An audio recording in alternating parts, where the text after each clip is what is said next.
Армысыздар, құрметті көрермендер. Бүгінгі тақырып Абайдың дүниеде өзі, малды өзі, ғылымға көңіл берсеңіз деген сияқты ғылым жайлы, яғни білім туралы болмақ. Бұл жерде білім деп Абайдың 38-ші қара сөзінде, тастиқ еңбегінде білім деген ол ең әуелі Құдайды тану деген. Екінші өзіңді тану, үшінші дүниені тану, жақсы мен жаманды айырмақлық деген. Енді қазіргі таңда мектепті жақсы оқыса бала, университетті қызылға бітірсе, магистратура, докторантураны оқып жатса, мынау білімді екен дейді. Білімді адам екен дейді. Не болмаса, олар білімді адамдар деген сияқты ғалым деп әртүрлі сөздер айтып жатады. Абай биігінен қарағанда, бұл адамдар білімді адамдар емес. Бұл жартыкеш, жарым білім иелері. Толық білімге ие болу үшін ең әуелі Құдайды, жаратушыны тану керек. Жаратушыны таныған адам өзін таниды, өзінің жан екенін таниды. Содан кейін барып мына дүниені тану керек. Дүниені тану деген бұл дүниедегі жаңағы білімдерді, ғылымдарды үйреніп, өсіп, өніп, кемелдену үшін, болып толу үшін бізге әрине білім керек. Заманауи техниканы, технологияларды меңгеруіміз керек. Енді Абай және бір сөзінде жақсы мен жаманды айырмақлық деп тұр ғой. Кезінде заманда балам закон білді деп қуанар ата-анасы. Ойында жоқ олардың шариғатқа шаласы дейді.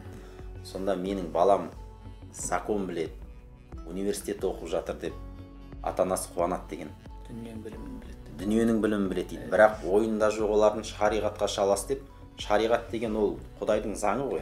Ақ пен қараны айырмаған, обал мен сауапты ажыратпаған. Құдай танымағандығында олардың шаруасы жоқ, олардың мәз болған сол дүние әңгімесін, дүниенің білімін меңгергеніне мәз.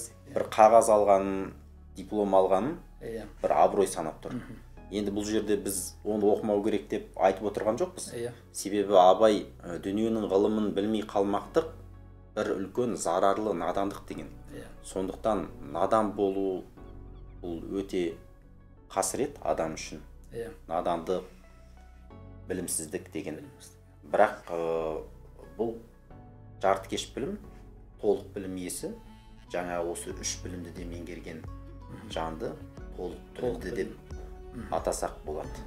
Яғни жаңа үш білім ол бірінші адамның Құдайды тану, екінші өзін тану, өзін тануы, үшінші дүниені тану және жақсы мен жаманды ажырата білу.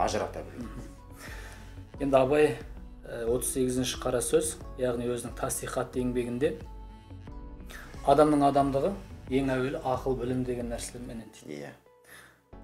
Бұның табылмақтығына адам баласы дүниеге келгенде, анадан туған кезде ең бірінші себеп оның мінез құлқы хавас сәлем дейді, яғни адамның мінез құлқының дұрыс болып туылу және тәннің сау болу, тән саулығы. Дені сау болып туылу бұл бірінші себеп. 12 мүшесінің сау болып туылу. Одан кейін баланың ақыл есіне, білімнің қалыптасуына, қалмысы деп айтады, қалыптасуына себепкер ол үш нәрсеге, үш факторға байланысты. Яғни бұның біріншісі ата-анасына байланысты, екінші қоршаған ортасына, достарына байланысты, құрбысына байланысты, үшінші ұстазға байланысты. Бұл үш адам баланың, жас баланың ғылым мен білімге деген махаббатын оятушы.